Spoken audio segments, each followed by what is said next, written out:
غزوہ ہند کا مطلب ہے، غزوہ وہ ہوتی ہے جنگ جو پروفٹ محمد کی ڈائریکشن میں ہو. جو لوگ پروفٹ کی لیڈرشپ میں جنہوں نے جہاد کیا ہے ان کو جنت میں ان کو پوری زندگی گارنٹی ہے، انسٹنٹ. حدیث جو لکھی گئی ہیں پروفٹ کی ڈیتھ کے 200-300 سال بعد، ان میں ایک حدیث ہے کہ پروفٹ محمد نے کہا کہ دنیا میں 2 جنگیں ہوں گی قیامت سے پہلے، اور جب تک یہ جنگیں مسلمان جیتیں گے نہیں قیامت نہیں ہوگی. اور ہر مسلمان کا دنیا میں فرض ہے، اور یہ پچھلے 1000 سال سے چلا آ رہا ہے، کہ ایسے حالات پیدا ہوں کہ دنیا میں بت پرستی ختم ہو جائے. اور آپ دیکھیے کہ دنیا میں بت پرستی کہیں پہ نہیں ہے سوائے ہندوستان کے. اور اسی 1000 سال کی حکومت کے بعد بھی مسلمان تمام رام مندر توڑ دیا، ماتھرا میں، بنارس میں، کہاں کہاں کیا کچھ نہیں ہوا. لیکن ہندوستان کے مسلمان اتنے بلینڈ کر گئے اپنے ہندو بہن بھائیوں کی طرح کہ وہ بھی ہندو ٹیمپلز کو اپنی زندگی کا حصہ سمجھنے لگے. اب جناح صاحب نے پاکستان بنا دیا. اب وہاں کے ملا جو ہیں وہ کہہ رہے ہیں کہ جناح صاحب پروفٹ محمد کے ڈائریکشن پہ پاکستان بنایا تاکہ پاکستان کے جہادی فوج، حکومت، ایلیٹی، شیلیٹی، القاعدہ، طالبان جو بھی ہے وہ ہندوستان پہ حملہ کرتا رہے اور آہستہ آہستہ پورے ہندوستان میں ہر ہندو کو مسلمان بنا دے. اور ہر ہندو مندر کو، جس طرح سومناتھ توڑا تھا محمود غزنوی نے، یا جس طرح ماتھرا میں حملہ ہوا تھا، یہ جیسے محمد بن قاسم نے ملتان میں ہندو ٹیمپلز لوٹے تھے اور توڑے تھے، اسی طرح تمام ہندوستان کا ہر ہندو ٹیمپل توڑنا یہ غزوہ ہند کا پہلی نشانی ہے. اور جب ہر ہندوستان کے ہندو کو مسلمان بنا دیا جائے گا تب دوسری فوج ہوگی جو سیریا سے روم پہ اٹیک کر رہی ہوگی، اور یہ دونوں فوجیں ملیں گی اور دنیا میں ہر شخص مسلمان ہوگا.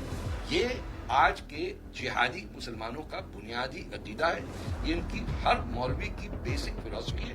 ہر مسلم بردرہڈ، اخوان المسلمین، جماعت اسلامی، جمعیت علماء ہند جس تنظیم کی بات کرے جو اسلام اور سیاست کو ملاتا ہے، اس کی بنیادی فلسفی ہے غزوہ ہند. سیڈنس یہ ہے، ٹریجڈی یہ ہے کہ ہندوستان کے نان مسلمز کو کچھ نہیں پتا کہ ان کے ساتھ کیا ہونا. ایک ملا کا اسلام ہے، ایک اللہ کا اسلام ہے. اللہ کا اسلام میں یہ ہے کہ آپ کو تو سیاست کی ضرورت ہی نہیں ہے. آپ حج پہ جاتے ہیں، نماز پڑھیں، روزہ رکھیں، اپنا زکوٰۃ دیں جو ویلتھ ٹیکس ہے. اس میں ملک بننے کی کیا ضرورت ہے؟ اس میں کسی کا کچھ کرنا ہی نہیں ہے. اور اس کو لے کے بنا دیا ہے کہ آپ کے اقبال نے کہہ دیا چین و عرب ہمارا، ہندوستان ہمارا، مسلمان ہیں ہم، سارا جہاں ہمارا. یعنی یہ اقبال کا اسلام ہو یا محمد کا اسلام، کون سا اسلام چلے گا؟ تو ہندوستان کے اندر خاص طور پر، پاکستان تو خیر بیڑا غرق ہو گیا، ملا کا اسلام چل رہا ہے اور اللہ کا اسلام بند کر دیا گیا. جب تک ہندوستان کے مسلمان خود کھڑے ہوں گے اور کہیں گے ہمیں اللہ کا اسلام واپس چاہیے، ملاؤں کو بھیج دو کہیں اور، پاکستان چلے جائیں. بٹوارا ہوا تھا، اس میں جس کو شریعہ چاہیے تھی وہ چلا گیا پاکستان، جس کو سیکولر نیشن اسٹیٹ پہ رہنا تھا وہ ہندوستان میں رہے. تو جو لوگ اب بھی چاہتے ہیں دروازے کھلے چلے جائیں، لائن آف کنٹرول کے ادھر ہندوستانی فوج کو ٹرین چلانی چاہیے، وہاں بارڈر پہ لے کے جائیں، بولے بھائی جاؤ وہاں جاؤ، غزوہ ہند کر لو.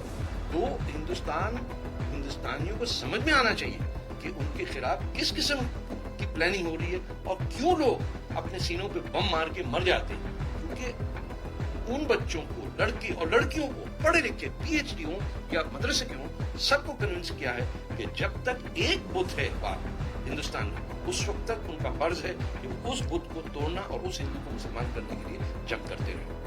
کیسے بت پرستی کرنی ہوتی تو کعبے کو نہیں توڑ دیتے، پھیرے ہی لگا رہے ہیں نا.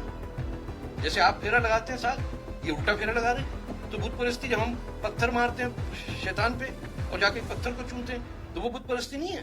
تو مسلمان بھی بت پرستی کرتے ہیں. ہاں وہ تو ان کو ذرا بات کہ بت پرستی ہوئی کہ آپ نے فوٹو لگائے ہوئے ہیں اور ایک جھنڈوں کے اوپر جان دینے کی تیاری. تو چاہے جھنڈا ہو، تصویر ہو، کچھ بھی ہو، بت پرستی کے خلاف ہونا وہ بات ہے کہ آپ صرف اوپر والے ایشور کے سامنے سر نیچے کریں گے اور کسی کے سامنے نہیں. وہ ہے اسلام. قرآن میں غزوہ ہند کا ذکر ہی نہیں ہے. یہ کہاں سے آ گیا بھائی؟ کہاں سے آ گیا؟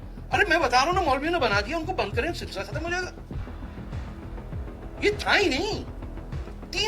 پروفٹ محمد کے مرنے کے 300 سال بعد ایک آدمی آ کے کہتا ہے ارے بھائی چلو ہندوستان کی ایسی تیسی کرتے ہیں، تو غزوہ ہند بنا دیا.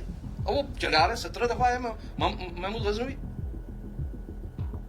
یہ تھا بھائی. تو جو محمود و ایاز ایک ہی صف میں کھڑے ہو گئے، محمود و ایاز وہ یہی تھے علاؤدین خلجی. یہ سب کے سب سر، یہ بچہ بازی جو افغانستان اور پاکستان میں ہوتی ہے کس لیے ہوتی ہے؟ شادی میں ایک بیوی ملتی، ساتھ ایک چھوٹا سا بچہ ملتا، وہ پھر ٹانگے میں خود لے کے چلتا ہے خان صاحب. بھیا یہ مسلمان کہاں سے ہو گئے؟ یہ تو درندے ہیں، پتہ نہیں سینٹرل ایشیا کہاں سے ہماری جان کو آ گئے.